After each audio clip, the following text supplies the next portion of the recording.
सुरेश के दो बेटे थे, भीरू और धीरू।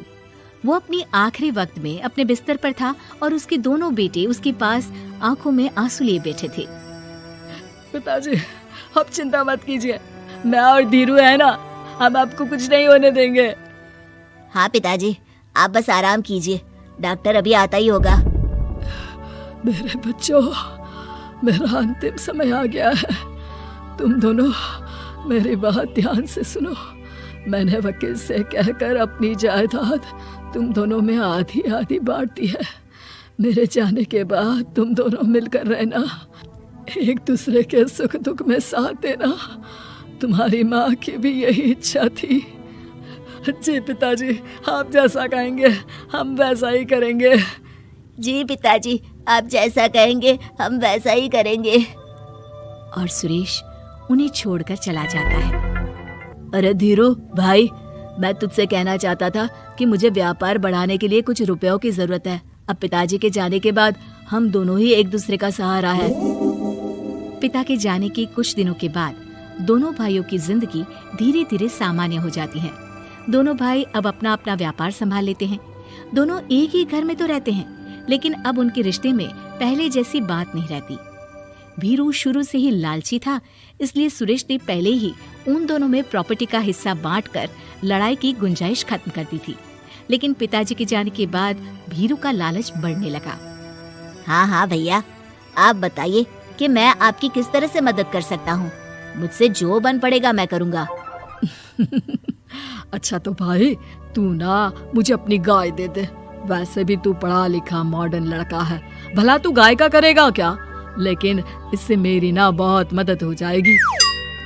ठीक है भैया, आखिर भाई ही तो भाई के काम आता है। आप ले लीजिए मेरी गाय और उसे बेचकर आप उन रुपयों को अपने व्यापार में लगा लेना। बस फिर क्या था।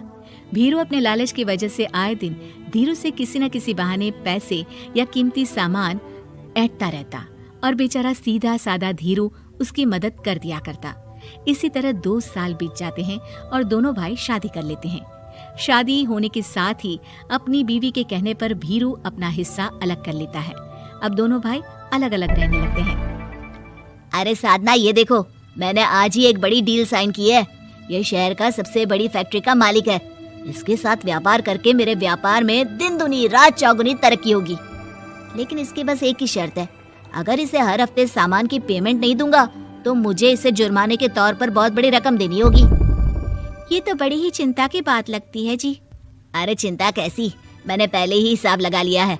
मैं इसे हर हफ्ते पेमेंट भी दूंगा और एडवांस पे ऑर्डर भी, तो फिर चिंता काहे की। पास से गुजर रहा भीरू उन दोनों की सारी बातें सुन लेता है और फिर, अरे राधा सुनती हो, उस धीरू ने आज एक बहुत बड़ी डील साइन की है। ये सुनकर ना मुझे बहुत बुरा लग रहा है। भीरू उसे सारी बात बताता है।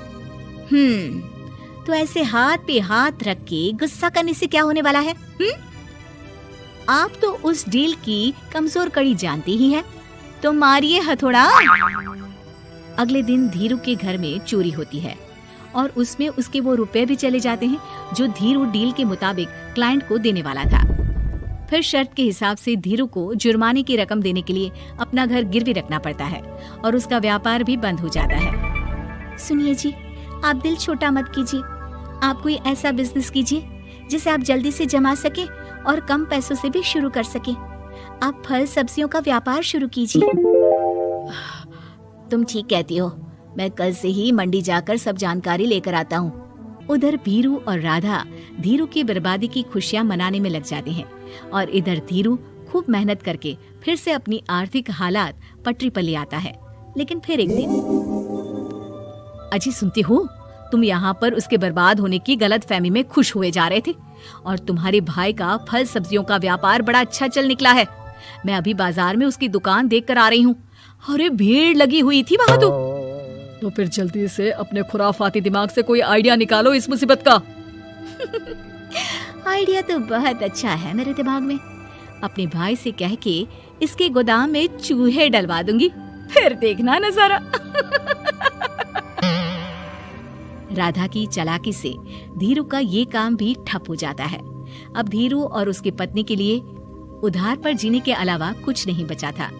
बेचारा ईमानदार धीरू अपने भाई भाभी की चालाकी की वजह से बहुत बुरे दिन काट रहा था। मैं तो बिल्कुल बर्बाद हो गया साधना। पिताजी का दिया हुआ अच्छा खासा बिजनेस संभाल रहा था, लेकिन मेरी किस्मत ने मुझे यहाँ लाकर खड़ा कर दिया। अब तो खाने के भी लाले पड़ रहे हैं। कोई नौकरी भी इतनी आसानी से नहीं मिल रही। मुझे माफ कर दो, मेरे साथ रहकर तुम्हें भी ये दिन देखने पड़ रहे हैं। देखिए जी, आप दिल छोटा मत कीजिए, भगवान कोई ना कोई रास्ता जरूर खोल देगा हमारे लिए। और मेरे दिमाग में तो एक अच्छा आइडिया आ भी गया। मैं बचपन से ही अपनी दादी, नानी और माँ को एक खास तरह का अचार बनाती देखती आई हूँ। वो अचार जितना टेस्टी होता है उतना ही उसे बनाना मुश्किल भी, लेकिन एक बार बन जाने पर वो जल्दी खराब भी नहीं होता जी। वो अचार सिर्फ हमारे ही गांव में बनता था, जिसे खरीदने के लिए दूर दूर से लोग आते थे। मैं सोचती हूँ वही अचार बनाने का काम हम शुरू करें तो। मैं बनाया करूंगी और आप उसे मार्केट में बेच आया करना। साधना, तुम्हारी बातों से मेरे मन में उम्मीद जाग उठी है, लेकिन ये सब काम शुरू करने के लिए रुपए कहाँ से आएंगे? ए जी, मेरी ये कंगन किस दिन काम आएंगी? आप इन्हें गिरवी रखवा लो और जब पैसे आ जाए तो इन्हें छुड़वा लेना। साधना बाजार जाकर अचार बनाने का सामान लेकर आती है, फिर घर आकर सारे खिड़की दरवाजे बंद करके अचार बनाती है और धीरू उस अचार को पैक करने में साधना की मदद करता है और अगले दिन बाजार में बेच भी आता है। शुरू में सिर्फ 10 बोतल अचार ही बन पाता है, लेकिन उसे बेचकर हुए मुनाफे से अचार की बोतलें 10 से 50 और फिर 1000 और 10,000 हो जाती है। अब धीरू को अपने काम में मदद के लिए कुछ लोगों को भी काम पे रखना पड़ता है, लेकिन अचार अब भी साधना ही बनाती है और अपनी रेसिपी का सीक्रेट बनाए रखती है। अब देखते ही देखते धीरू साधना ब्रांड अचार आसपास के कई शहरों में मशहूर हो जाता है और धीरू के दिन एक बार फिर बदलते हैं। धीरू के पास अब भीरू से दुगना बड़ा घर, गाड़ी, धन, अचार की कई फैक्ट्रीज और नौकर चाकर होते हैं। धीरू की इतनी तरक्की देखकर भीरू और राधा बुरी तरह से जल भुन जाते हैं, लेकिन अब उनके खिलाफ उनकी कोई चाल कामयाब नहीं होती। सुनिए जी, मैं ना कहती थी कि आप हिम्मत रखिए, एक दिन भगवान हमारे रास्ते जरूर खोल देगा। और देखिए जी, आज हम कहां से कहां आ गए। ये सब तुम्हारे फौलाद जैसे मजबूत मन की वजह से हो पाया है साधना, वरना एक समय मैं तो हिम्मत ही हार चुका था। तुमने न सिर्फ मेरा हौसला बढ़ाया बल्कि बिजनेस में मेरा साथ भी दिया। जहाँ एक तरफ धीरू और साधना अपनी मेहनत और हौसले से बहुत तरक्की कर चुके थे, वहीं दूसरी तरफ भीरू और राधा के लालच और धोखेबाजी की वजह से वो इनकम टैक्स वालों की नजरों में आ चुके थे। भीरू के एक घर पर इनकम टैक्स वालों का छापा पड़ता है और भीरू को काला धन जमा करने के आरोप में जेल जाना पड़ता है। कहानी पॉप हर दिन एक नई कहानी। सब्सक्राइब जरूर करो।